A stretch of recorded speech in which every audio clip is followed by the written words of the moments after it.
할아버지 고 양춘식 목사, 아버지 고 양영주 목사, 작은아버지 양치 목사를 따라 3대째 목회를 이어가는 양진우 목사입니다.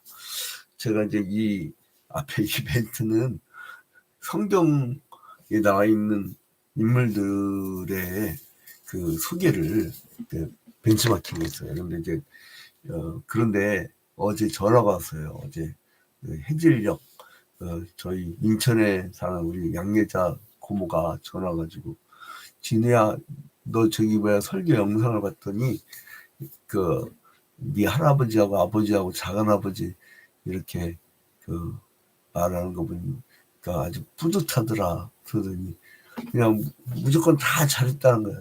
이제 원래 내리사랑이라고 새끼들이 하는 거 보면 다 이뻐 보이는 거예요. 근데 이제 남들이 볼 때는 한심스럽죠.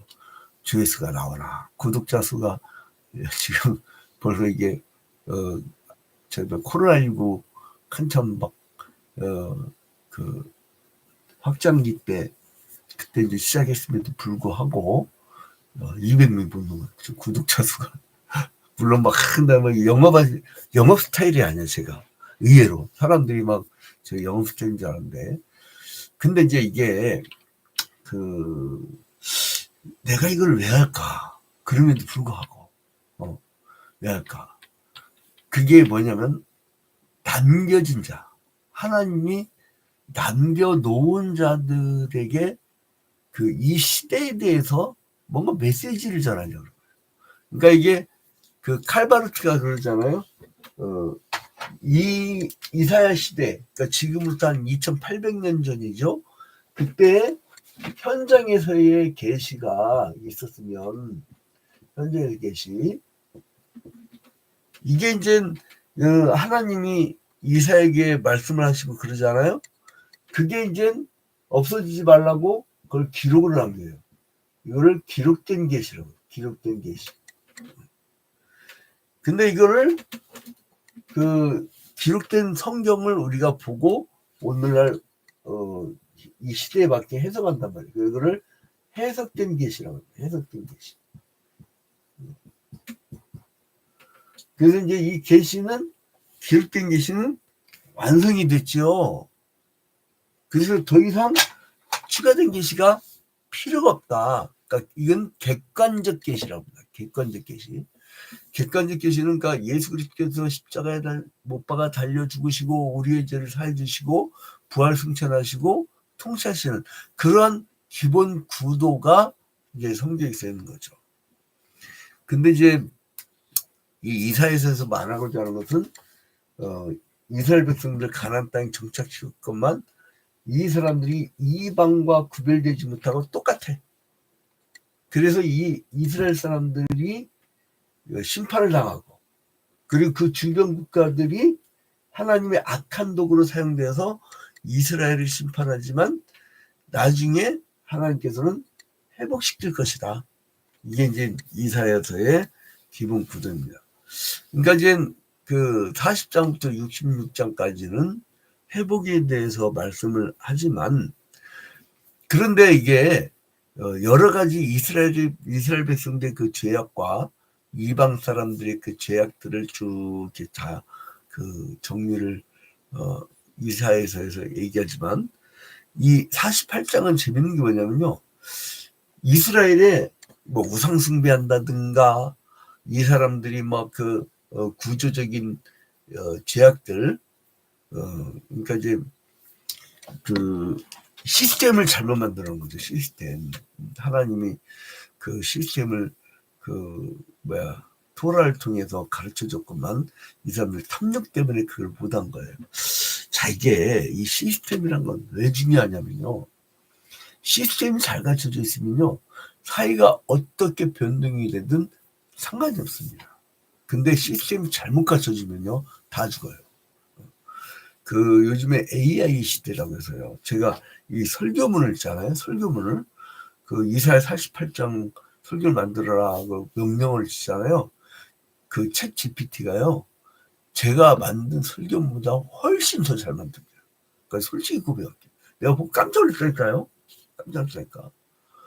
그리고 제가 영화 시나리오를 한번 만들려고 저에 대한 다큐멘터리를 했더니 제 정보를 어찌면 그렇게 잘하는지 아직 애가 쫙 정리를 해놨어요.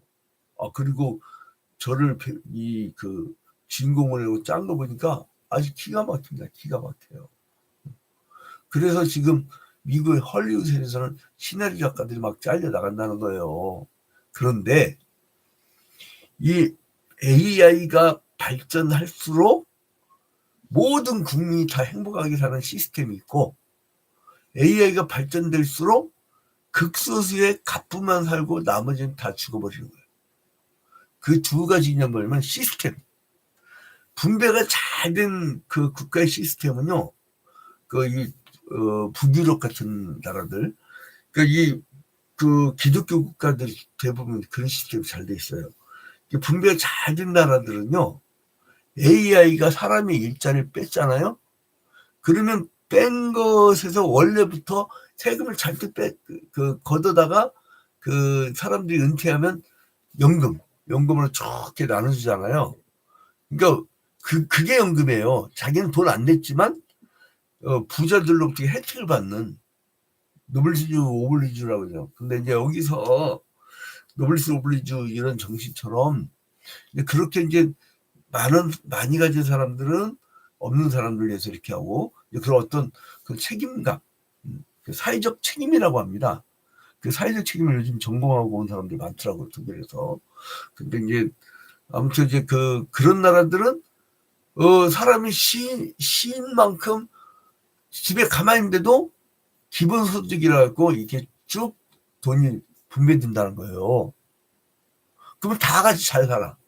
근데 이게 그 소수가 독점해버리고 나만 먹고 살겠다 막 그런 사회구조가 갖춰진 나라에서는요, 소수만 살고 나머지는 돈이 없으니까 결혼해서 잘방도 없으니까 결혼도 않고, 애 낳아봐야 어떻게 키울 소망도 없으니까 출산도 않고, 그러다 보니까 그 민족이 없어진다는 거예요. 이거 무슨 얘기입니다, 여러분. 근데 이제 이것처럼 그 어떤 이 이스라엘 백성들이 이 시스템 고장난 거라. 하나님의 시스템이 아니에요. 그러니까 이 사람들이 재밌는 게 뭐냐면 하나님의 백성이라고 자기들 그래요. 이스라엘이란 뜻이 그거잖아요. 여러분 엘이라는 그 단어가 들어가면 엘이 신의 신 하나님, 응? 그러니까 거룩한 백성이라는 뜻이잖아요. 이스라엘 백성, 이스라엘. 근데 이들은 이름값을 못해.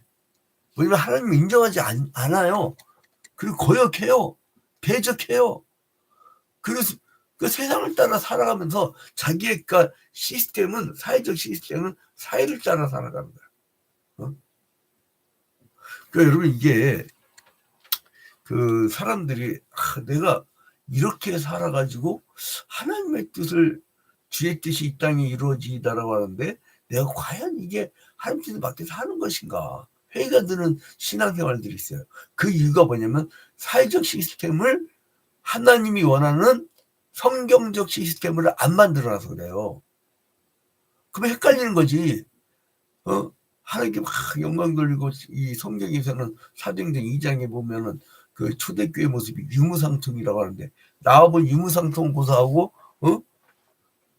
상통은 무슨 상통이야. 자기 혼자 먹고 사는 게 바쁘지. 그러니까 이제 이게 자기한테 갈등이 오는 거예요. 그 갈등의 문제는 뭐냐면 시스템 만들려고 서로 노력을 해야 돼요. 그러면 어떻게 되느냐? 저는 아주 놀라운 평신도들을 봤어요. 저쪽 그 강북구 쪽이구나. 거기 평신도들이 모여갖고 성경적 토지 공개념 운동을 하더라고. 자기들끼리 모여갖고 막 대안도 제시하고, 거기에 몇 경제학자도 있고 어떤 사람은 그냥 노동자가 있고 막 그런데 그런 게 있더라고. 그래서 자기들끼리 그런 모임 만들고 비전을 제시해. 성경에서 이렇게 얘기한다. 토지는 하나님 거다. 토지는 내 것이라 너희는 매매하지 말 것이며. 그대로 실현하는 거예요, 그거를. 그런 노력들. 그러니까 내가 이 땅에 태어났으면 뭔가 하달라야 될 거 아니에요. 아유, 국가 잘못돼 있어. 아유, 뭐 이렇게 틀려먹어서 이거. 그건 불만지자요. 그러니까 마치 이 광야 갈 때 막 원망부패가 다 끝나는 거예요. 자, 그게 이제 그런 나라는 쇠망하는 거예요. 쇠망하는 거예요. 이제 근데 이게 뭐냐면 자기들은 하나님의 이름으로 있는 자인데 사실은 하나님과 아무 관련이 없었던 자들이다. 이거 얼마나 무서워요. 자, 봐봐요. 이 사람들의 고백이 위선적이었어요. 왜 위선적이었냐? 시스템은 하나님 나라의 시스템이 아니야. 근데 나는 그렇게 그런 거룩한 이름을 갖고 있어. 안 어울려. 그걸 뭐라면 가면이라. 가면. 인간은 그 라틴어로 이 인간은 가면이 있어요. 가면. 그게 뭐냐면 그게 페르조나예요. 페르조나. 라틴어로 페르조나라고 하는데 이게 이제 가면이었는 가면. 이제 나중에 인격이 돼요. 이게 인격화되는 거예요. 가면이 인격화돼 갖고 이게 퍼스널리티라고. 퍼스널리티. 네. 이게 영어로.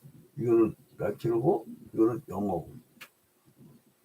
그러니까 인격이 뭐냐면 여러분 인격 특질이 뭐냐면은 그게 가면이야. 에? 근데 그 가면이 뭐냐? 이들의 가면이 뭘까요? 자, 1절 봐봐. 1절. 야곱의 집이여 이제 이를 들을지어다. 여러분 왜 듣게 하죠? 안 들어먹으니까. 근데 뭐예요? 야곱의 집이에요. 야곱의 집. 야곱의 집이라고 하는 가면이야. 이들의 가면은 첫째로는 야곱의 집에 그냥 가면. 야곱은 뭐를 상징합니까? 야곱의 아들들 12지파들 그 12아들들 그거는 이스라엘 민족을 상징하지요. 이거 뭐냐면 가시적인 거예요. 가시적인 거예요. 응? 이를 들었죠. 너희는 이스라엘의 이름으로 일컬음을 받으며 응? 자, 이스라엘 이름. 그러니까 이 사람들의 그 가면은 뭐냐면 이스라엘의 이름이에요. 이스라엘의 이름. 그러니까 자기들은 이스라엘이라는 거예요. 이스라엘. 그 다음 이제 세 번째로 뭐냐면 그들은 유다의 근원에서 나왔다는 거죠. 그 뭐냐면 북이스라엘과 남유다라는 짓인데 예수 그리스도 메시아의 혈통은 어디 나옵니까? 유다 지파예요. 유다 지파. 자, 봐봐요. 1절에 야곱의 집이요. 첫째, 이를 들을지어다 너희는 이스라엘의 이름으로. 이름은 뭐죠? 이스라엘의 이름이야. 근데 어디에서 나왔다고요? 유다의 허리에서 나왔습니다. 이들의 가면의 세 번째로 보면 유다 지파예요. 지금 이스라엘 인간들 지금 중동에서 하는 짓 봐봐요. 네타냐후 저게 마귀 새끼 저게 적그리스도지 무슨 놈의. 나 근데 충격적인 얘기를 들었어요. 이 일자산 서울 둘레길 강동근의 일자산 야외일투장에 운동을 하는데 어떤 사람 나한테 와서 질문하더라고. 목사님 하나님은 살아계시잖아요. 예, 그랬더니 근데 어떻게 성경을 믿는 유대인들이 저렇게 팔레스타인인을 잔혹하게 죽일 수가 있어요? 그러더라고요. 야, 그거를 처음부터 다시 설명해야 되는데 깜깜한 거야. 또 이제 그거를 딱 요약 정리해 주는 게 그 프로잖아요. 딱 요약 정리했죠. 그들은 구약 시대로 끝나버렸습니다. 신약 시대는 혈통이 아니고 핏줄이 아니고 구약만 갖고 있는 건 성경이 아니고 그게 실체로 들어간 게 신약인데 이방인 모든 나라 사람들이 다 영적 이스라엘입니다. 그래서 나만 선민이고 너희들은 개 같은 이방이냐? 그거는 구약이고 신약은 그 개 같은 이방인을 해서 십자가에 달려 죽어주고 사랑의 십자가는 게 신약입니다. 딱 구별. 그러니까 그리스도교하고 유대교는 적대적 관계지 하나가 아닙니다. 여러분 이거를 그 이슬람권 사람들이 하도 유대인들이 괴롭히니까 이걸 하나를 보니까 괜히 애꿎은 옛날에 김선입이라고 우리나라에 저쪽 중동 가갖고 저기 뭐야 그 살인을 당했잖아요. 근데 아무튼 유다 지파. 그 다음에 이 사람들이 뭐냐면 하나님의 이름으로 맹세를 해요. 자, 1절에 야곱의 집, 그 다음에 이를 들지어다 너희는 이스라엘의 이름으로 일컬음을 받으며 유다의 허리에서 나왔으며, 그 다음에 여호와 이름으로 맹세합니다. 누구 이름으로? 하나님의 이름으로. 어디가 딴짓한 게 아니에요. 하나님의 이름으로 맹세한대. 내가 옛날에 그 명품백 사건 있었잖아요. 청문회를 하는데 내가 하나님의 이름을 걸고 나는 그걸 받은 적이 없습니다 그랬잖아요. 근데 하나님의 이름을 걸고 받았네. 그럼 그 사람이 이 떠들어댄 그 하나님의 이름은 뭐가 됩니까? 사기꾼을 만들어버린 거야. 자기는 사기꾼 만들어버린 거니까 부정부패에 하나님 만든 거예요. 차라리 말을 하지 마. 그래서 이제 이 사람은 또 뭘 가면을 썼느냐? 이 사람들은 여기서 또 찬양을 하네. 응? 자, 근데 이제 시간이 너무 많이 지나서, 아무튼 찬양을 하고, 또 거룩한 성이라는 거. 쭉쭉쭉 나오면 이거 다 할 수 있는 시간이 없고, 이걸 다 하려고 하면요, 부흥회를 죠, 부흥회. 자, 이제, 간단히 보겠습니다. 1절부터 5절에 보면은, 그래서 이스라엘에 대한 하나님의 권위의 말씀이 나타나 있는데, 하나님께서는 이런 이들의 가면을 지적하고 있어요. 근데 그들이 하나님의 이름을 부르면서도 맹세했지만, 의로운 행위를 하지 않았다는 거예요. 국가 시스템을 하나님 원하는 시스템을 안 만드는 거야. 탐욕덕을 만든 거야. 그 다음에 6절부터 11절까지 보니까 6절에 내가 늘었으니 이 모든 것을 보라. 너희가 선전하지 않냐겠느냐. 이제부터 내가 새 일 곧 네가 알지 못하던 은비한 일을 내게 듣게 하노니 쭉 말씀하시죠. 그 6절부터 11절까지는 뭐냐면 이스라엘이 예전의 예언을 무시해버린 거예요. 그 뭡니까? 요단강 건너기 전에 모세 당시에 모압 평지에서 뭐랍니까? 너희들이, 그러니까 신명기에서 너희들이 가나안 땅에 들어가서 순종하면, 말씀에 순종하면 계속 축복을 받을 테고, 말씀에 불순종하면 너희들은 저주를 받을 것이라고 그렇게 말씀하셨잖아요. 그 예언을 무시해버린 거야. 그래서 이제 이 사람들이 범죄를 했지만 그걸 하나님 버리지 않고 회복을 시켜주시네 또. 그러니까 아직은 포로로 끌려가지도 않은데 포로로 끌려갔다가 회복시킬 거라고 말씀을 하시는 거예요. 그러니까 하나님께서 노아기를 더디하셔서 그의 백성을 구원하시는 뜻을 보여주고 계시는 거예요. 응? 네가 지금 이렇게 배워가지만 내가 너를 참고 또 참고 기다려 주는 거야. 응? 자, 8절 끝에 보니까 배역이 있다고 했어요. 근데 9절로 넘어가면 내 이름을 위하여 내가 노하기를 더디할 것이며, 얼마나 하나님이니까 진노를 막 승질나는 대로 계속 한 게 아니라 갑자기 한 게 아니라 노하기를 더디하신대. 참는 거예요. 참는 거. 그래서 내 영광을 위하여 내가 참고 너를 멸절하지 아니하리라. 계속 참는 거예요. 여러분 이게 아버지하고 어머니 차이가 있어. 아버지도 승질이 급해. 그래갖고 자식이 잘못되면 가서 딱 지적을 해야 돼요. 근데 어머니들은 잘못된 걸 보고도 품어. 그 이상하게 이게 어머니들은 품어요. 저는 이 여성 목사 안수를 안주는 마지막 그걸 저는 사람들이 그러냐, 보수 꼴통 극우 밥통 교단이라고 하는데 제가 그 교단 썼어요. 이번에도 여성 목사 안수를 고사하고 강도권만 허락을 했는데 그것도 아직 헌법을 내년에 개정하는 조건으로. 아직 아무것도 된 게 아니야. 그러니까 참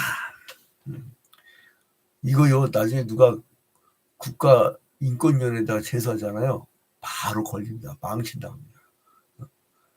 근데 아무튼간에 저는 여성 목사 안수제도, 여성 장로제도 이런 거를 오래전부터 주장을 해왔었는데, 그러니까 교단의 법은 다 따라주는 거야 그냥. 따라는 주는데 주장을 할 수 있잖아요.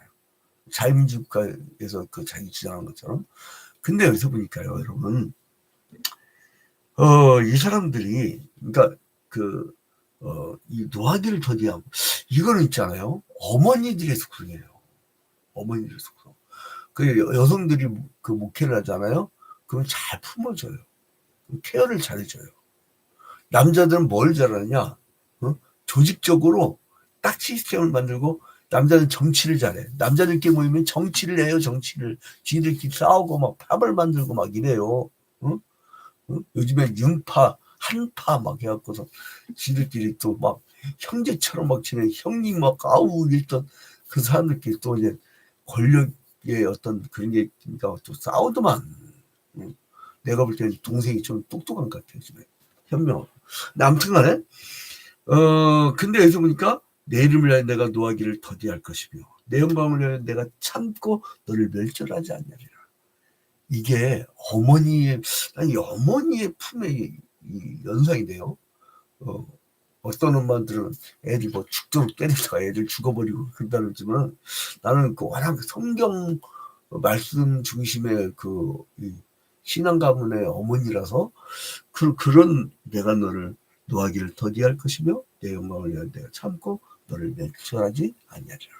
자, 이제 그 12절부터 19절은요. 나가 하나님께서는 다시 한번 그의 유일신이라는 것을 위치를 다시 말씀해 주시죠. 그리고 구원 약속을 다시 말씀해 주시고 그 다음에 끝에 20절부터 22절까지는요. 하나님의 구원의 약속은 언제 이루어지느냐? 아직 이루어지지 않은 아수르, 바벨론, 그 다음에 페르시아 왕국, 이 왕조가 바뀌었을 때에 아직도 몇백 년 후죠. 아직 그 왕조가 바뀌었을 때 바벨론의 포로 생활이 끝날 때에 이게 이루어진다는 거예요. 자, 이제 결론을 맺겠습니다. 20절부터 22절을 보니까 너희는 바벨론에서 나와서 갈대아인을 피하고 즐거운 소리로 이를 알게 하여 들려주며 땅끝까지 반포하여 이르기를 여호와께서 그의 종 야곱을 구속하셨다 하라. 여호와께서 그들을 사막으로 통과하게 하시던 때에 그들이 목마르지 아니하게 하시되 그들을 위하여 바위에서 물이 흘러나게 하시며 바위를 쪼개서 물이 솟아나게 하셨느니라. 여호와께서 말씀하시되 악인에게는 평강이 없다 하셨느니라. 이렇게 바벨론 포로 생활을 청산한 것으로 너희들 이렇게 구원한 것을 보여줄 것이다 하고 결론을 맺습니다. 자, 이제 간단하게 결론 맺고 마치겠습니다. 하나님께서는 자기 백성들에게 그들의 가면 페르조나를 막 지정하고 있어요. 근데 그들이 아직 나중에 이제 포로 끌려갔을 때 예루살렘에 살지는 않지만 거룩한 성의 백성으로 하나님을 해야 되는데 이 사람들이 다시 얼마큼 잘해요. 나중에 바벨론 포로 끌려가고 나서요.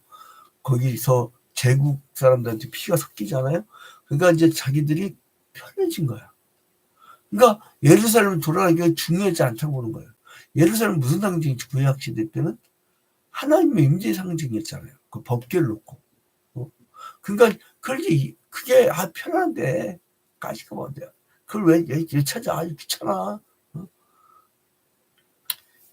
저는 또 이 할아버지 아버지 저 때도 저도 이 벽돌 지키는 몰랐어요. 이제 예배당 때문에 이제 벽돌 지게 생겼어. 나는 이거를 못해요, 저는.